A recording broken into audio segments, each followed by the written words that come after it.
The brand new Savage tier has been out for a few weeks now, and a lot of people seem genuinely surprised at how tough this one is. Coming off the heels of a lighter first tier, Light Heavyweight Savage, many expected another casual stroll through the chaos. Instead, what we got was a certified static breaker. Week 1 clears? More like Week 1 emotional support groups. Case in point, this one now infamous clip that's been floating around the internet. If you haven't seen it, go look it up, it's hilarious. And also a little too real. But the way people reacted to that clip really got me thinking about how differently everyone views what a raid leader should be. Now I'm not here to talk about that specific drama, we've had enough takes on Reddit. Instead, I want to share my perspective based on 3 years of being a raid lead on what a raid leader really is and what they should bring to the table. Before we continue, hi, my name is Aylaveen. If you like this type of content, please like and subscribe to this channel. Or if you want to talk to me, feel free to join my Discord, link is down below, and consider joining my membership for early access to my videos. But honestly, it's just to rip you off because I like money. So what exactly is a raid lead? A raid lead is, unsurprisingly, the leader of a static group with a clear goal, to clear a specific fight within a certain time frame. People often lump the raid lead together with the shot caller, but there are actually two very different roles. A shot caller directs mechanics, announces upcoming dangers, and tells people when to press buttons or run like hell. A raid lead can also be a shot caller, but their actual job is more behind the scenes, and just as important. To make it easier to understand, I'll break this down into a few key responsibilities. Number 1. Setting goals. First things first, a raid leader needs to establish clear goals. That doesn't just mean which fight you're doing, it also includes the schedule, the environment, and the mindset of the group. Are you aiming for a week 1 clear with 12-hour sessions every day, or are you doing 3 to 4 sessions a week with the intention of clearing within a month?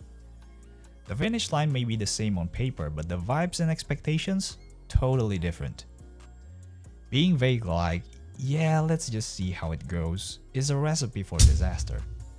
Players with mismatched expectations will start to get frustrated. Some might bail, others might get salty. And the next thing you know, you're stuck in PF wondering where it all went wrong. Which brings us to the second point, recruitment. And no, this isn't just about finding people who can press their GCDs and not ennaven themselves to the wall. Definitely not me. Based on your group's goals, you need to find the right players. Not just in terms of skill, but in terms of pacing and synergy. This is where trials come in. A trial isn't just a skill check, it's a vibe check. Someone might be mechanically flawless, but if they are tilting the group atmosphere faster than a healer pressing a size the second they sell ads, they're not a good fit. A player might seem fine during the first 2 sessions, but by week 2 they're throwing shade in Discord and macroing blame. A good raid lead needs to mitigate those by recruiting the right people. Check their experiences via Tombstone or FFLogs. Ask around if people have raided with them and what's their experience with that person. Standard due diligence. Also, don't forget to handle the logistics early. Are you doing warm-up raids with alt fights? Any pre-tier bonding sessions? What's your loot distribution system? Maybe DPS priority for DPS checks?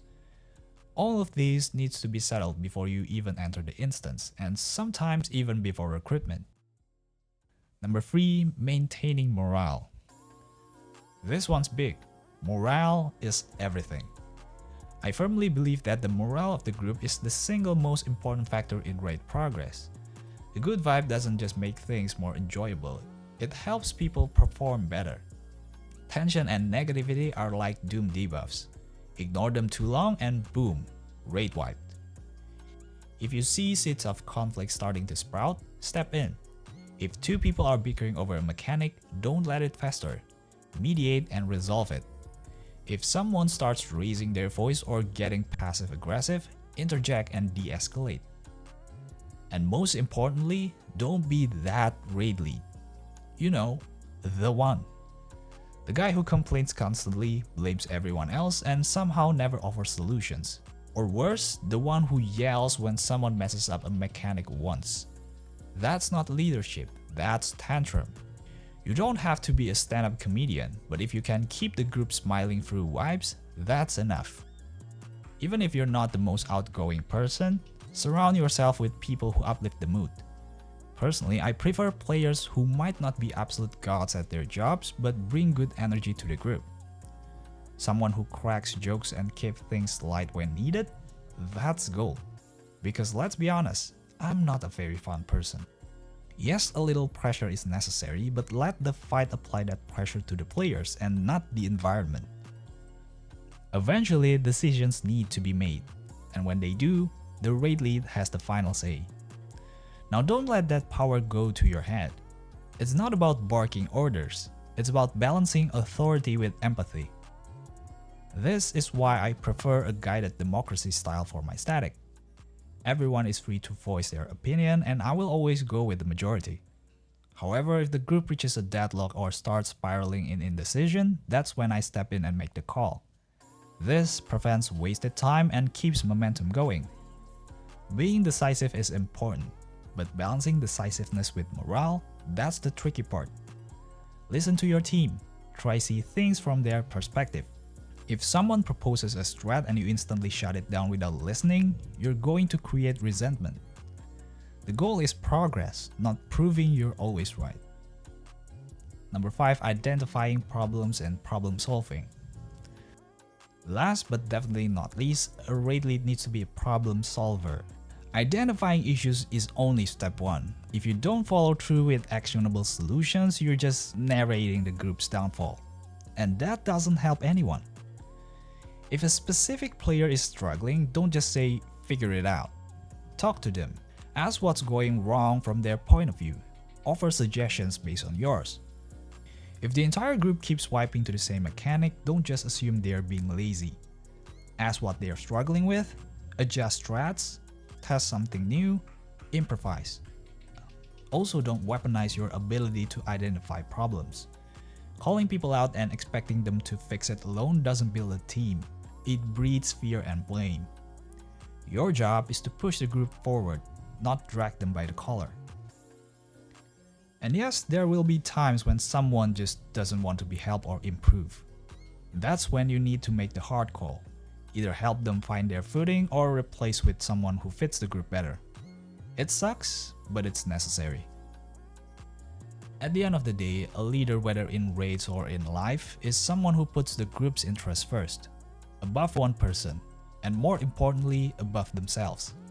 So if you're a raid lead watching this, take a moment to reflect. Be that kind of leader.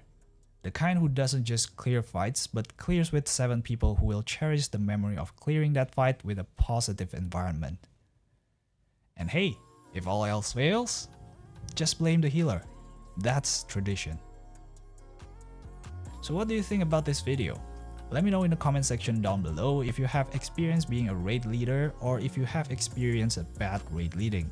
Please leave a like if you made it this far and I'll see you in the next video. Bye.